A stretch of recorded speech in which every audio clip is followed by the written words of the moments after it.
everybody. We're going to go ahead and get started on our happy hour. I hope you have your beverage. I know our office does, so we're good to go over here. Chardonnay, by the way, a nice simple glass of Chardonnay, not too oaky, not too buttery, crisp with a nice undertone of apples.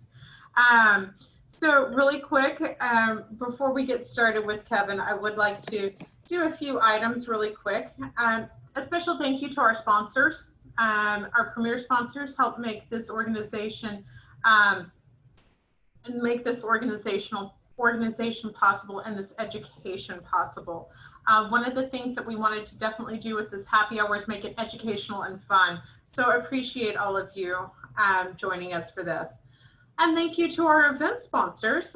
They made this event possible. I cannot wait to see everybody next year live and in person in a beautiful fall day in Greenville.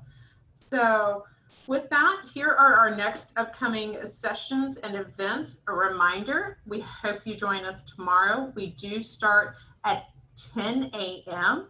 Our next webinar will be the secret sauce to fixing healthcare. It will be a live webinar. That one's going to be October 8th at 11 a.m. Eastern. But tomorrow's 10 a.m. Eastern. And really quick, I'm going to do a wonderful introduction to our happy hour host, the gentleman that allows me to drink at 3 o'clock my time. So Kevin, I greatly appreciate you. And I'd also like to thank Terry. Terry is one of our board members who helped coordinate this to bring this all together. Kevin brings unique value to the development of his firm. He's been with the group for over 15 years. More, I can tell you right now, he has the intuitive nature and the creativity needed to truly understand the impact of the learning experiences and how to bring the culture of learning together. I had a great time working with him on getting this event together, and we are going to be a little innovative on this. So everybody, I'm going to turn it over. I do ask that if you are going to be, please turn your cameras on. We welcome the cameras at this point. If you're not speaking, please put yourself on mute. If you are speaking, here's the trick. Remember to take yourself off mute. So with that, Kevin, the floor is yours. Thank you so much. Well, what an introduction. I feel humbled by those kind remarks. And just to repeat, Michelle, really the most important part of everything you just said, anytime that I can give anyone permission to drink at 3 o'clock in the afternoon, that's time well spent, if you ask me. So priorities, I must say so. Cheers. We usually don't need permission. Right. Well, if you guys are anything like I am, having worked from home now for many, many months, we don't have many rules, but one is that very strict start time for happy hour of 4 o'clock. So we normally used to have it around 5:30 or 6 when you come home from work, but now that has been moved up. So happy to report. But guys, if you give me just a second, I'm going to bring up a couple of slides here for us. And don't worry, I'm not going to give you death by PowerPoint. Let's see here. Oh, Michelle, looks like you're going to have to give me permission to share that screen.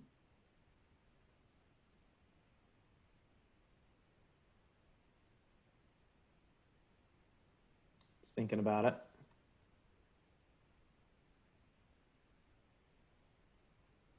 Here we go. I got it.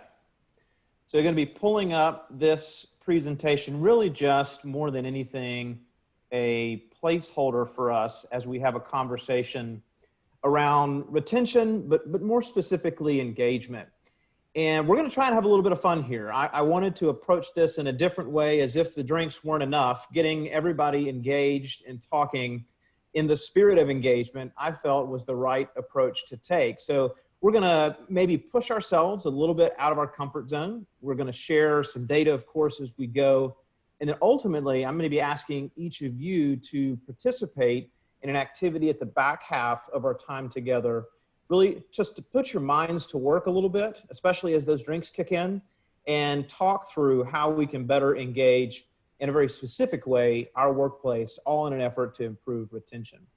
So here's what we're going to do. I'm going to just start in quickly with a thank you, and that is to Michelle and the rest of her team, and ask that we all just give a second quick cheers to Michelle and team for pulling this event together. I had a chance to speak with Michelle several times about this and was thrilled to know that I would be able to participate and talk about this subject that is very near and dear to my heart. As a matter of fact, specifically, here's what we're going to do. We're going to talk through a couple of different things. We're going to talk about why I'm relevant and what even allows me to have this conversation with you in the first place. Then more importantly, we're going to get to know each of you, and I've got a unique way that we're going to do that. We're going to talk through really what's the point. Why is retention, why is engagement so incredibly important? And then as I mentioned a moment ago, we'll finish with a learning group activity. Now, Michelle did a great job with introducing me a second ago. I'm going to try and summarize this in two different ways.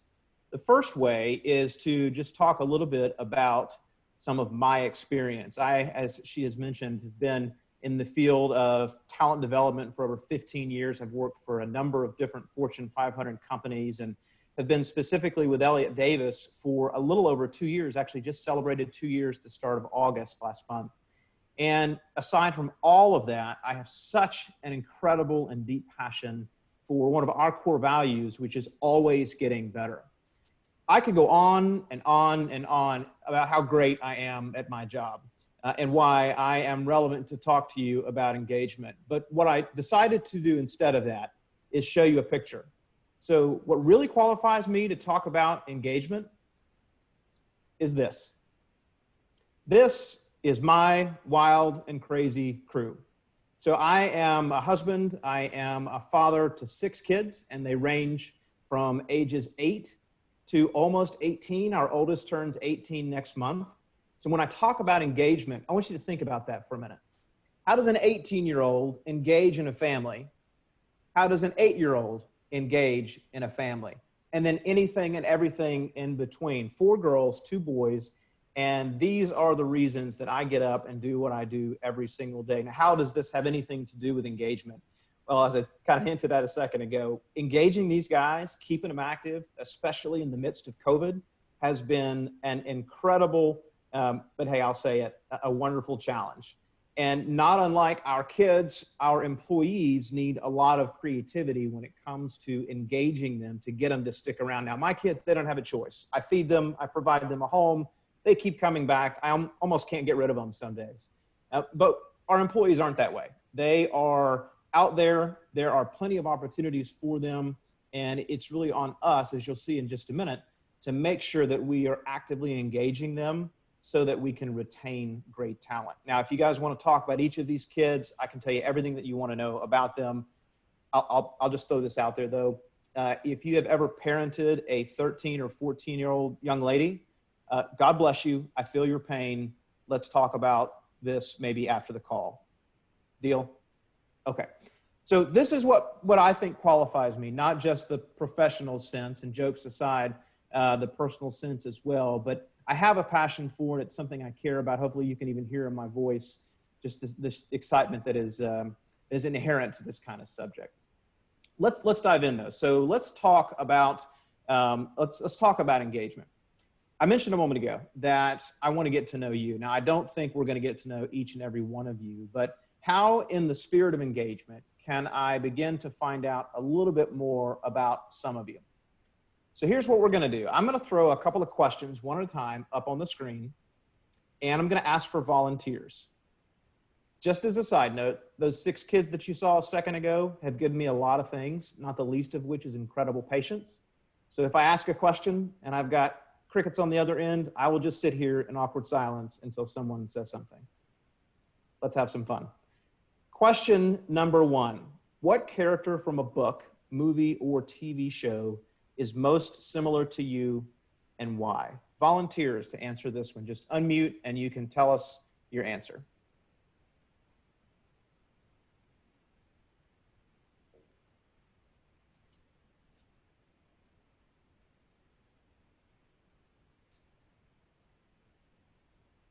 What character from a book, movie, or TV show is most similar to you and why? And if you need to, take a big gulp of that liquid courage, unmute, and give us an answer. Well, I don't need courage. I just need memory. So I can't remember the name of the movie. Julia Roberts was the main character. Was it Ellen Brockovich? Where she maybe didn't exactly know how to go about it, but she knew what she wanted to accomplish, and she just full steam ahead went for it. I love that, Judy. Yeah, that's been so long since I have seen that movie too. I need to add it back to my list so I can go check it out. I think that was Julia Roberts though. Judy, thank you. Anyone else want to take a crack at this one? I'll go next. I would say Susan Sarandon in The Client, because she's innovative, she's not scared of people, and she likes hard cases. So, and she's willing to take risks. And she had a great convertible car. You know, my wife and I watched that just the other day. I think I forget what it was on. It wasn't Netflix, but you're right. I was reminded just how great of a movie that is. Thank you, Michelle. Well, let's go on to our next one. If we don't have time for all of them, that's fine, but I think you're going to like some of these questions. When was the last time you tried something totally new, and how did it go?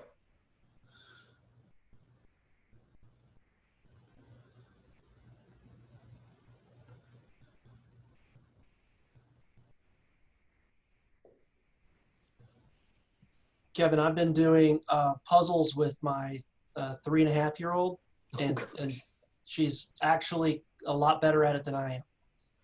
I love that. David, thank you for sharing. I don't know that I've attempted to do puzzles with a 3-year-old, well, at least not in a really long time, but I can certainly see where that would be a fun time, maybe some great time that the two of you can spend together. David, thank you. Anyone else want to answer this one?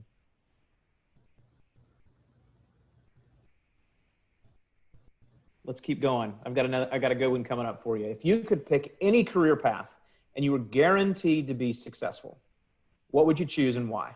This is that always fun question of what would you be if, when you grow up if you could do it? Mine would be a wine taster. Just because. Well done. Hey, Tanya, you joining us. You want to answer this one just because I can pick on you? Yes, why not? So I would be kind of along the same lines as Cicerone, which is a beer expert, so that I could fully enjoy all of the different experiences that there are to be enjoyed with beer. So. Love that. Thank you, Can Tanya. I ask a follow-up question of you, Ms. McDonald? Yes. So are you an IPA lady or a Bock or a Belgian, or what do you like? So Michelle, I think you and I are officially friends already. So I am an IPA drinker. I prefer triple IPAs. The hoppier, the better. I am past that hazy, juicy, but I'll drink them as well. But triple IPAs, my favorite one is, it's the kind of IPA that makes you wish you spoke a little French, and that is the name of the beer. So by Evil Twin, and it is phenomenal. If you're ever looking for a Belgian to try, my recommendation is Freaky Deaky, if nothing else, for the can.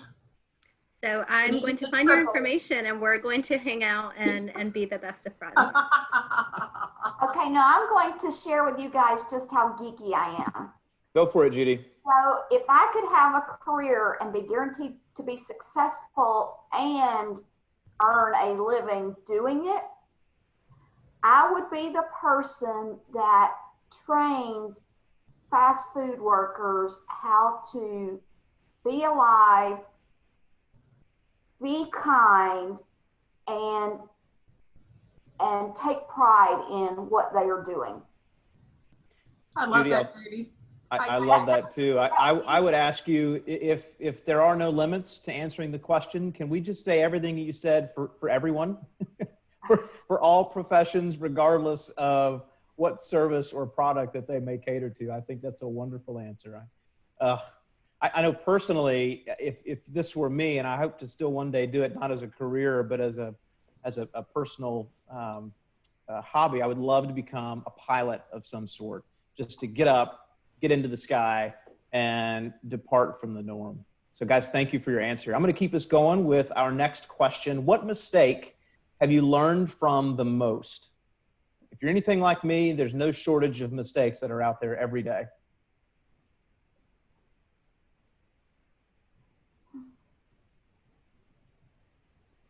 What mistake have you learned from the most? Oh, I think somebody that hasn't answered yet should chime in on this one. I'm going to start calling on people before too long.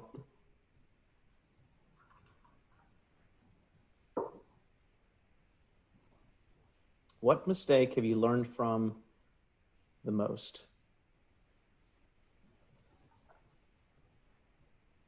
Guys, don't make me break rule number 1 of facilitation and start calling out folks. I'd say not proofreading emails. Proofreading emails or the dreaded reply to all. Yeah. Yes. Jonathan, I feel you on that one. That's for sure. Sorry, I was working. Oh, I think I lost. Did we lose him?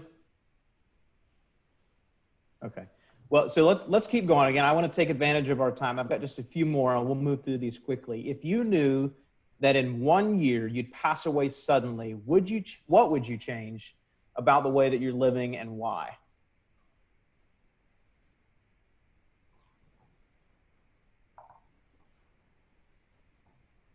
Quick answer to this one.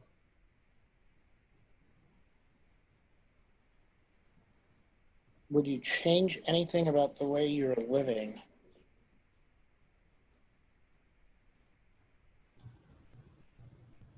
Maybe we would all drink a little bit more wine. Why?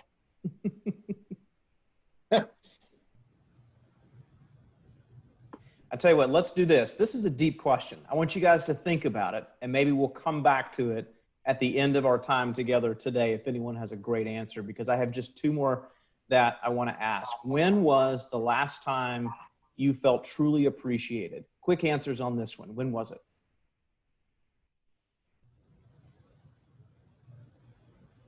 Today. Today. Why is that? I had a consultant send my boss a very nice email about doing a good job on a really big plan that we retained. So she conveyed to him how instrumental my role was in retaining the assets Awesome. at I love that. Nationwide. Congratulations, So it made me feel Jonathan. appreciated. Congratulations on the kudos and the great work. Yeah, Let me I ask do that you one. every day, but yeah. Every day. You're a rock star, I'm sure. Well, let me ask one more question, and this one's rhetorical. When was the last time that you asked maybe a peer, a supervisor, an employee, a question somewhat like any of the ones that we've listed above here? For most of us, and I'm generalizing here, for most of us, these aren't the types of questions that we typically ask inside the work environment. And I would say, why not? We're all here to talk about engagement that ultimately leads to hopefully retention. And one of the things that organizations get wrong is the idea that the whole person isn't important. I would argue, and many of you would probably agree with me, that if you don't treat your employee as a whole person, they're going to leave. They're going to become actively disengaged, and it's going to work out for no one. I want to share a couple of things with you real quick. I'm going to start with a quote. This is a quote by the former CEO of Xerox, and I'll read it to you here. Let me move my video screen so I can see. Employees who believe that management is concerned about them as a whole person, not just an employee, are more productive, they're more satisfied, and they're more fulfilled. Engaged employees thrive in their role, they're loyal to their organization, and will do everything they can to better the business. This is, again, from a former CEO of Xerox, Anne Mulcahy. And I couldn't possibly agree more. As a matter of fact, I can even back this up with some numbers. And if Tanya is still on the phone with us, I know that she could probably recite these verbatim. Worldwide, only 15% of employees are engaged with their work. That's worldwide. And these numbers, by the way, are the result of a Gallup study conducted recently. 63.3% of companies say, and this is hard to believe, retaining employees is actually harder than hiring them. And then the last one I have for you here, this is incredible. US employers spend $2.9 million a day looking for replacement workers. That statistic to me is incredible. Now that's the troubling news. There is a silver lining to this. When we think about retention, when we think about engagement, as we see here, companies with high employee engagement are 21% more profitable. Engaged, thriving corporate cultures, 4 times the revenue. Think about that for a minute. An engaged employee, an engaged culture produces 4 times the amount of revenue as a disengaged organization. And the last one that I'll share with you here, when we've got employees who are engaged, they're 41% more loyal. And that's not just to their role, but that's to their team, to their bosses, and to their organization. And this to me is really the business case behind why engagement is so important when we talk about retention. So I'm going to pause there real quick and get your reaction to this. How does this strike you? Is this new news? Is this news that we're already somewhat familiar with? I knew it existed. I did not know it existed at this level. And I'll say real quick, Michelle, the data that I pulled this from, the source I pulled this from, this was pre-COVID. I can only imagine what COVID has done to engagement. I know for some companies, it's actually helped. People have fewer boundaries. They have quicker access, whereas some organizations have had the very much opposite effect. And this to me really, again, paints the business case for why it is so incredibly important. I'm going to just try this out here. Hopefully the audio will work. I have a 2-minute video that I'm going to share with you that kind of puts an exclamation point on everything that we've talked about here. And let me see if I can make this work correctly. We'll try.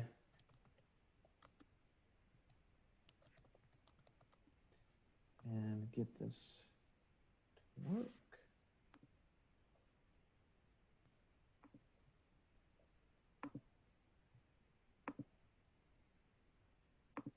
Bear with me one more second, guys. I'm going to reshare my screen.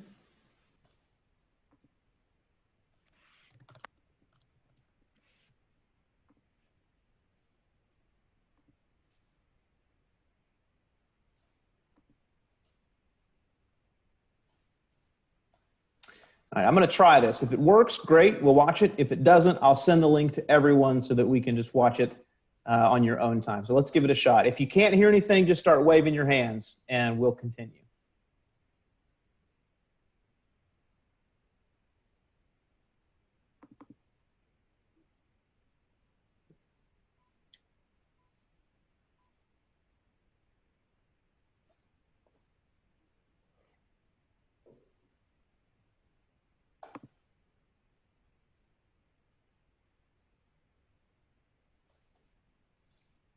Gotta love technology. I know that I tested this with Teams earlier, which is the application that we use at Elliott Davis, and it worked. So I figured I'd give it a shot with Zoom, and in this case, it's not gonna work. So again, this was an exclamation point on top of what we've already talked about. It's okay, we'll continue on with the conversation. So here's what we're gonna do. I'm gonna put this back into the hands of each of you. So Michelle, how many participants do we have now still on the call? 10. Oh. 9. Got it. Perfect. And this particular exercise will exclude me. Michelle, I'll let you decide if you'd like to attend. But here's what we're going to do. We're going to put each of you into one of 3 learning groups. And within each of these learning groups, I'm going to ask you guys to self-select a spokesperson. Once you've done that, I'm going to ask that you spend about 10 minutes working to answer 2 discussion questions that I'm going to share with you in just a minute. Because after that 10-minute time frame is up, we're going to bring you back from those breakout rooms, and we're going to ask that you share your response to those 2 questions with the rest of this group. And of course, we'll be here to help you through this, but if you want to just try and frame your response in 2, 3, 4 minutes, that would be fine. And be creative. Have some fun with this. Really kind of challenge yourself to think through how this particular question that you're being asked has an impact on the subject. So here are the questions. Learning group 1, and I'll leave this on the screen so folks can see it when you go to your breakout room, but learning group 1, your 2 questions: what role specifically might a leader play in fostering an engaged work environment, and why should engagement and retention be a firm-wide commitment, not driven by HR? Learning group 2, how does trust impact organizational engagement and retention, and how can organizations effectively come together to create an engagement strategy? And then group 3, what are some key indicators that an organization is getting it right, and what are the economics of engagement and retention? So Michelle, how are we thinking we're going to do this? Do you think we can manage it?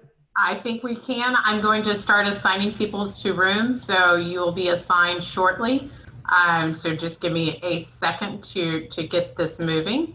And just a side note, guys, as Michelle is doing that, if you want to take a screenshot just in case we lose the visual when you go to your breakout room, that way you'll know what your questions are. And of course, you can use the chat feature. If you've got questions, we'll try and lend a hand.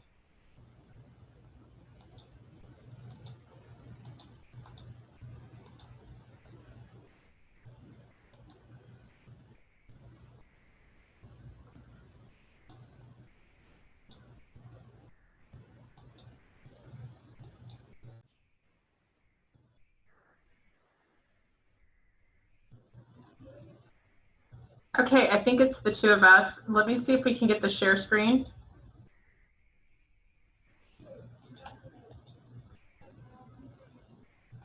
Give me 1 second to get the screen going. Give me a second. Let me see if I can't give me 1 second.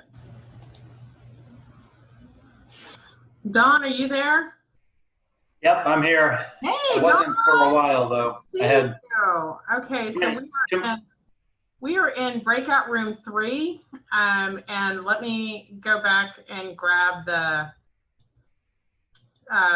questions. So I'm gonna chat with him and see if he can't message us the screen. So give me 2 seconds to chat him over, and so give me 1 second.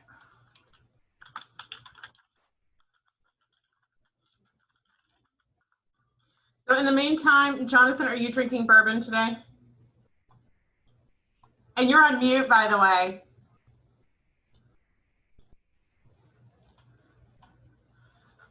And Don, what are you drinking? What's your beverage of choice? And are you in the office? I'm going to drink a glass of water. Oh, you are such a good man. Yeah, got work to do yet. I understand that. Jonathan, are you enjoying one of those beautiful beverages on the side of your wall over there? Not yet. I think I had too many last night. I understand that completely. It's the good and the bad of having 200 bottles of bourbon in your office. Yeah, and being stuck to your home for a while, right? Yeah, it's rough. That's for sure. Yeah, happy hour every night, right? Pretty much since March 12th. Haven't been able to travel. Yep. Yeah, I normally travel 50-60% of the time, and boy, what a change. I know. Where are you located? Philadelphia. Oh, cool. Yeah. Yeah, You guys are all down in Atlanta area, or where are you guys? I'm in Charlotte. Charlotte, yeah. Yeah, I spent a lot of time in Philly when I was at Lincoln. So we were up in headquartered in Radnor. So Yep. I spent a the time up there. Yeah, my wife's office is over in Radnor also. We're actually outside the city, just a little bit west of Radnor. Oh, okay. That's where I live, yeah, and work, and we have an office out here too. So, Where do you work? Milliman. Oh, okay. Yeah. I didn't realize you guys had an office out there. Yep, for a long time. So you guys have a big office in Dallas, right? Huge. Yes. Right next door. Yeah, I got a couple friends that work for Milliman. Really good friends, actually. Yeah, in Dallas or? Yeah, Kyle Hughes in Dallas, and then Yeah, I know Kyle really well. Actually, Kyle is the one that introduced me to the folks at Milliman. Oh, okay. I was at ISG. And I was Yeah. doing search work, and so I got to know Kyle quite well. Yeah, he's I a was good placing dude. DB business, yeah. Yeah. And then, I ended up joining Milliman. Okay, so How long have you been there? What's that? How long have you found been our at question. Milliman? Sorry. I can hardly hear you, Michelle. I don't know why. It's weird. I found our questions. Oh, Uh-oh. okay.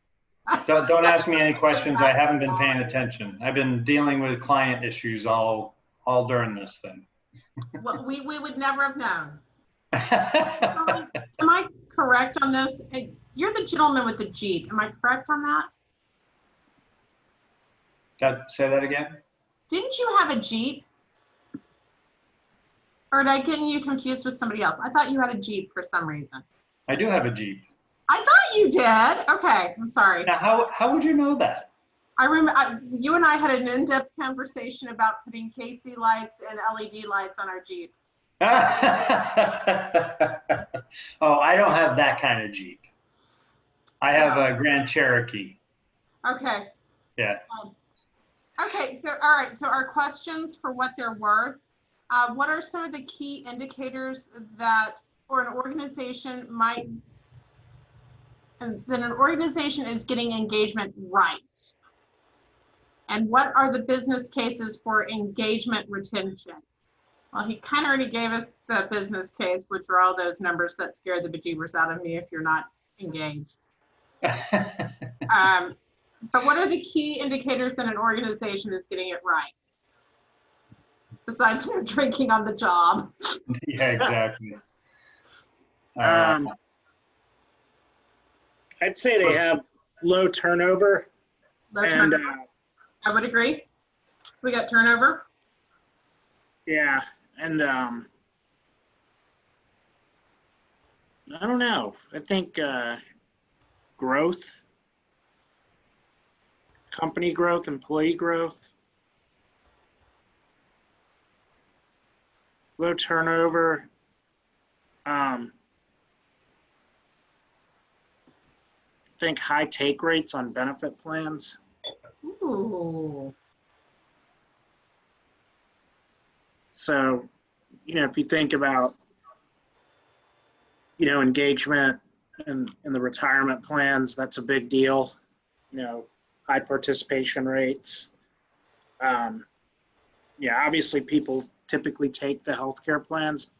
So that's, one area, but I think when you see high take rates on the retirement side, it generally translates into retention and higher employee engagement. You're just more in tune, right? Okay, I would agree. The retirement plans tended to attract and retain employees on, aside from the obvious reasons you'd have a retirement plan.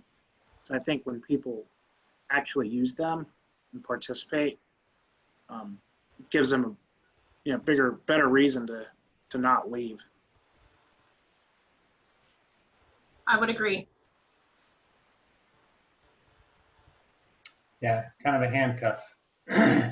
Yeah, and the quality of those plans too, right? When you have rich benefits, that tells me companies are investing in not only their company, but they're investing in their people, which truly is the backbone of good companies, I think.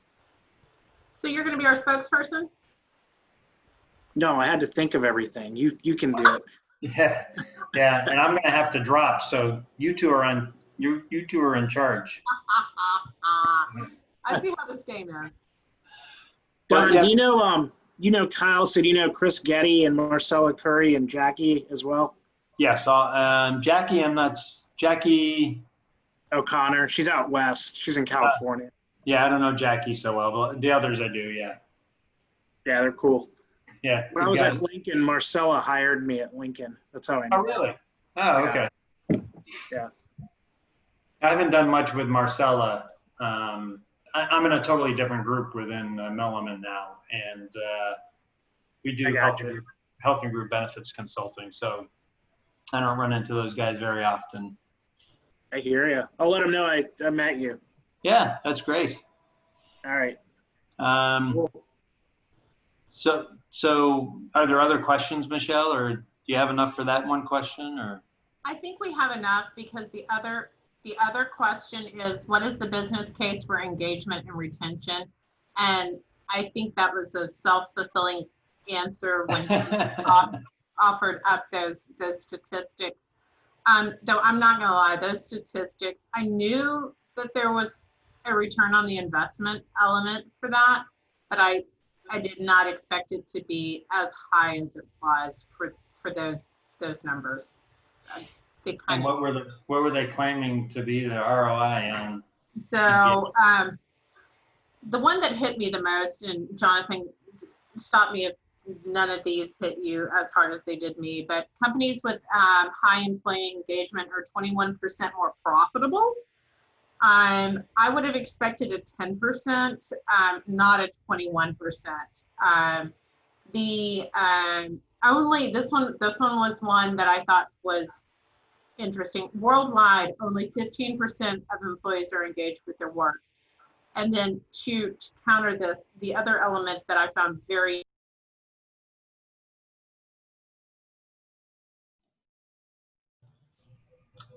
All right, looks like we got some folks coming back. Sorry, Don. Sorry, guys. I couldn't finish that. Sorry. Did I miss something? It's after 10 minutes. I set the timer at 10 minutes to automatically put us back in here. I was in the middle of a sentence and it got cut off. Oh, no. Lesson learned, Jonathan, to go back to your answer of proofing emails, maybe not automatically set the timer for the groups for chat rooms. I learned that one today. We never got our questions, so we didn't talk about any of the questions. Oh, no. I guess they weren't available and no one grabbed a screen capture on there. Well, hopefully you'll be able to speak to it a little bit as we go. Maybe not to the specific question, but engagement in general. I was about to take a screenshot when it disappeared and put us into our group. And we both chatted that we need the questions and we never got them. So we just chatted. Well, hopefully it was a great conversation, and it occurred to me that when everyone leaves the break room, or to their breakout rooms, I should say, when you chat, it doesn't leave the breakout room. It only stays within that room, so it doesn't come back into the larger room. But hey, that's okay. We'll make it work, and maybe we could speak as a large group to some of the questions. So let's take a shot here. Let me move my camera back over here, or my video, I should say. And we will go to our first group. So were these two questions from group one able to be discussed? Where are our group one participants? I think that was us and we did not have the question. Yes, that was us. Got it. Well, we talked about Dallas events, the Arboretum, and what else did we talk about? Hurricane Sally. And Hurricane Sally, right. Well, that's okay. And actually, it looks like, and Michelle, correct me if I'm wrong, it looks like we actually might have lost a few people there. We did. We've lost a few people. Okay. Well, I'll tell you what. Why don't we just chat quickly about each of these amongst ourselves as we finish out our time together, and maybe that will be helpful for us. So with this particular group, what role specifically might a leader play in engagement in general? And then why should it be a firm-wide commitment, not just driven by HR? What are some of your initial thoughts with this question or these questions? if it doesn't come from the top down, it's usually not communicated that the employees, the lower level employees, are very important. They need to see it coming from the top down. Absolutely. That's why it's important. That's why it's important. You know, HR is just a few people, and that HR drives most of the stuff in the organization, and the employees get used to seeing HR. But if they don't see the managers or the chiefs, it makes a difference and impacts them.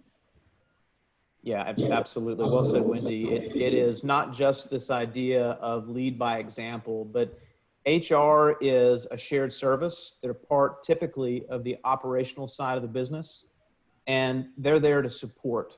When we talk about driving something so important as engagement, it has to come from leadership, of course, but from what I would call the business. So the people who are invested and doing the work every single day. And that's huge. And you know, that's typically something that a lot of organizations get wrong. They associate engagement and retention with HR only.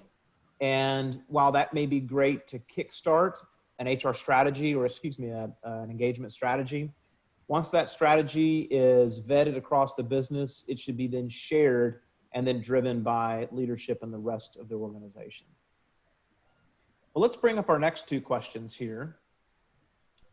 This would have been for our second learning group. Are any of our participants from our second learning group still on the call? I don't believe so. Okay.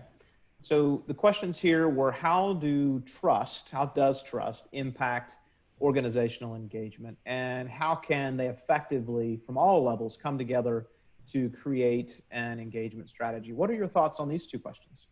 By the way, I did switch to a cocktail finally. I figured I'd get the first part of our presentation out of the way before I switched over to the good stuff.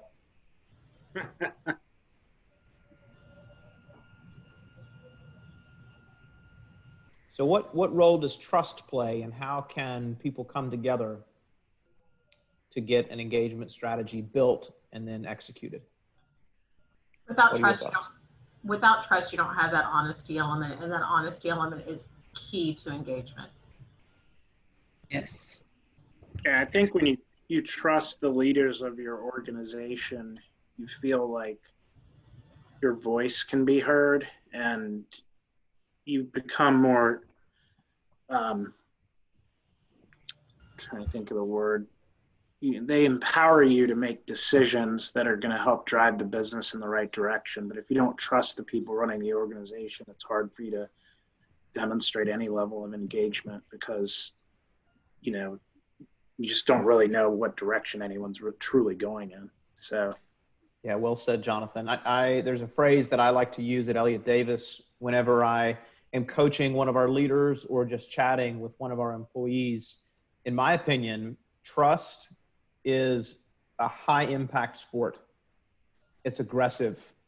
It's full body contact. It's not something that's passive. It is something that really has to be done on a daily basis, but in a very intentional way. Because Jonathan, you pointed this out, if you don't have it, then nothing else matters. And I love how you married it to the follow-up question there of how can we bring everyone together? Well, trust kind of serves as that foundation.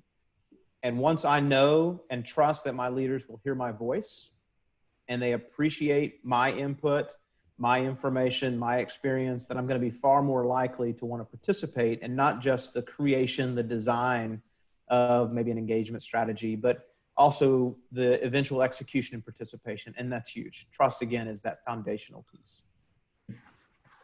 I agree. Any other comments on these two questions?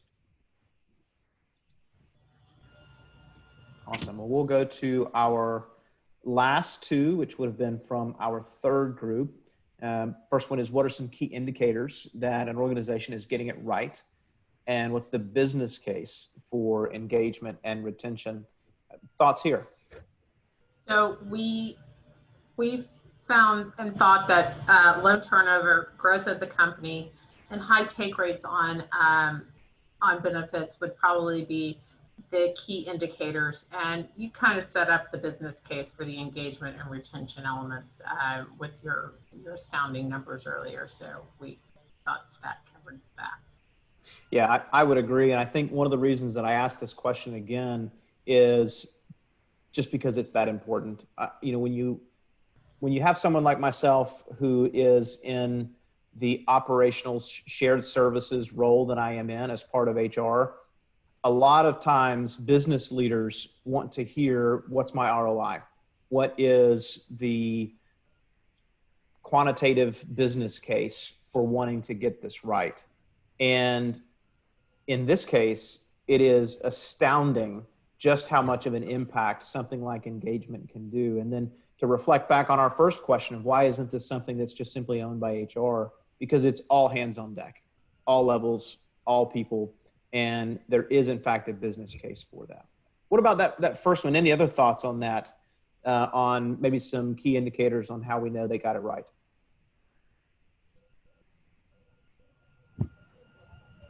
Jonathan had some great insight onto the retirement element of the retention element for benefits, including retirement, and how that impacts engagement.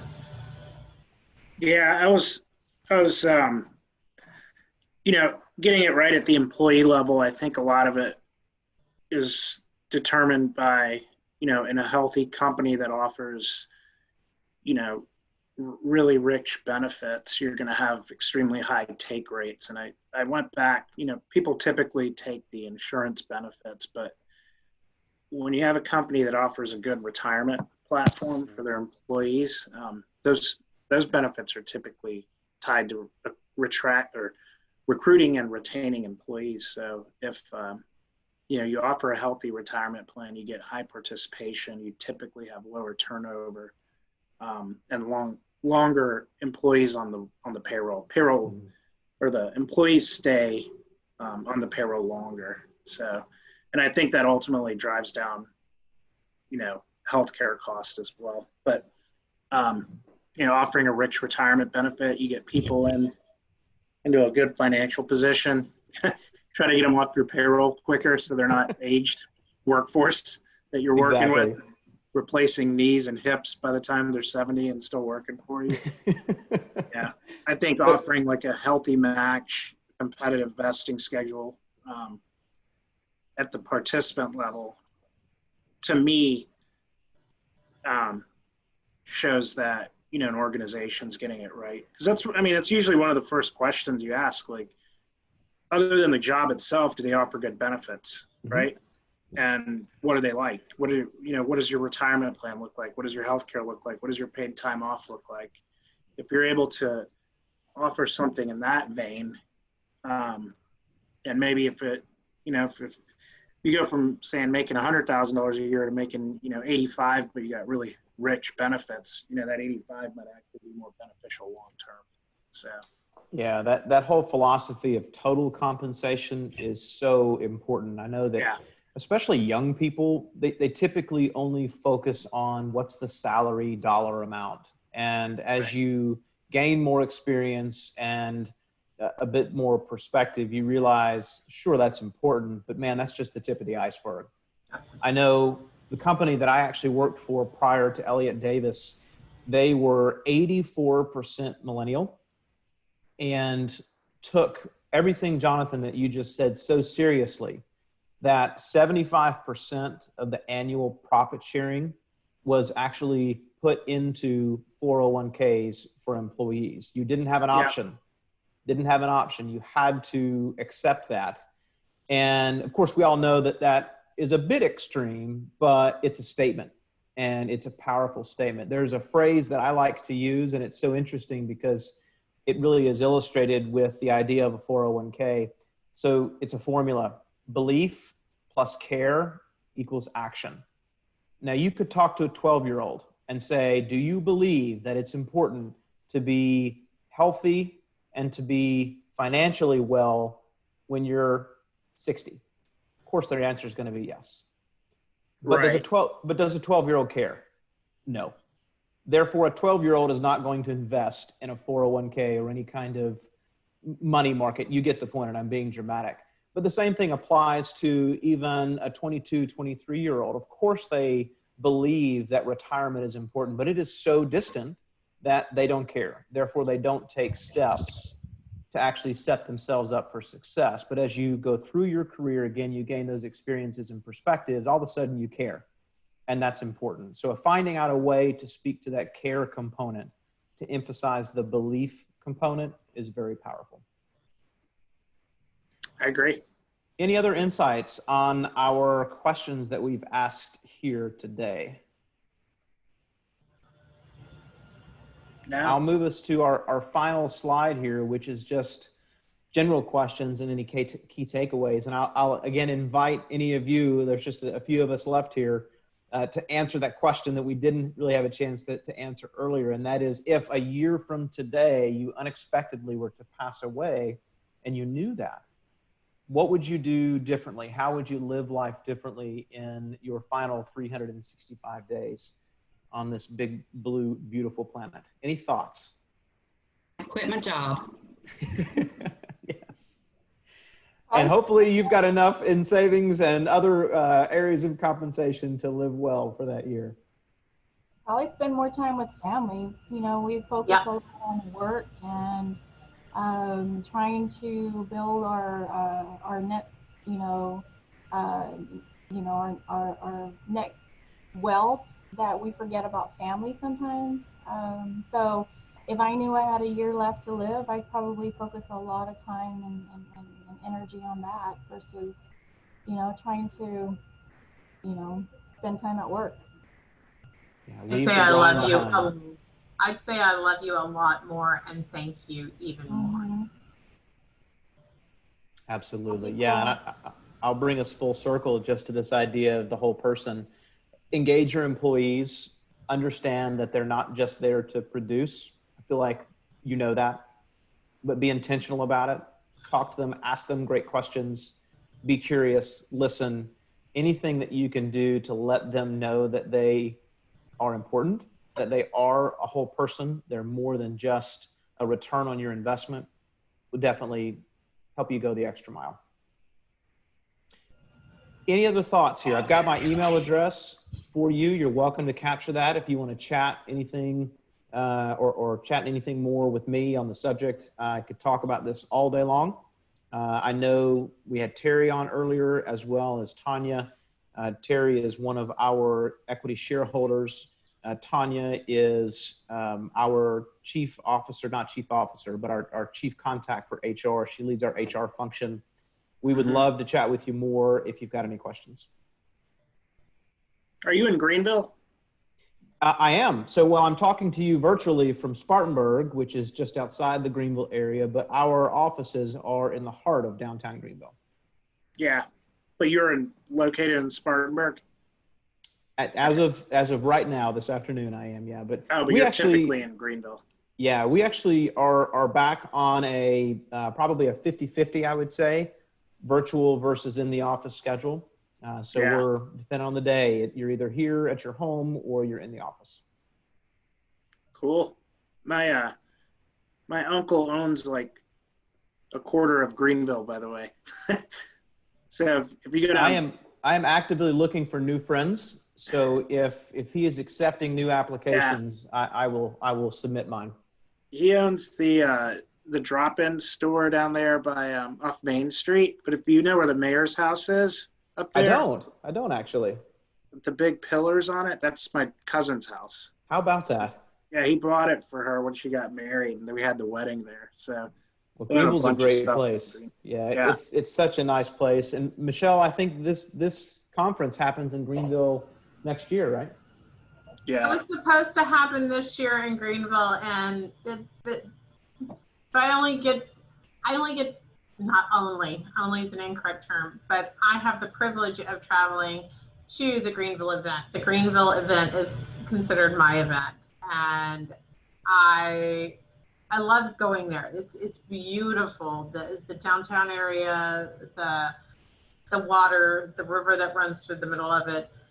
Spartanburg, as you fly into Spartanburg, it's all just fantastic. Yeah. And here I sit in Dallas, Fort Worth right now. It happens. Well, listen, anytime you guys are in the Greenville area and you want to connect, grab my contact information there. Would love to chat and share another cocktail with you. That's absolutely for sure. Wendy, are you in Alabama, or do I have you associated with Alabama for another reason? I'm in Alabama. Are we in Okay. Alabama?